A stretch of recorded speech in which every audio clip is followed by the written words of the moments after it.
The material in my course is laid out according to topic, but please realize all of the topics are interrelated. You can't fully understand any one of the topics without knowing something about the other topics in the course.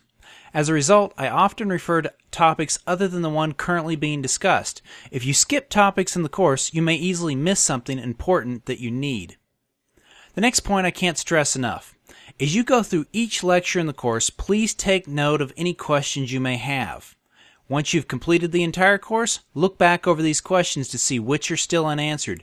If you still have any questions that haven't been answered, please, for your sake and mine, reach out to me by sending me a Udemy message or post the question to the course discussion so I can address it and make sure you have the information you need to be successful starting Seeds Inside.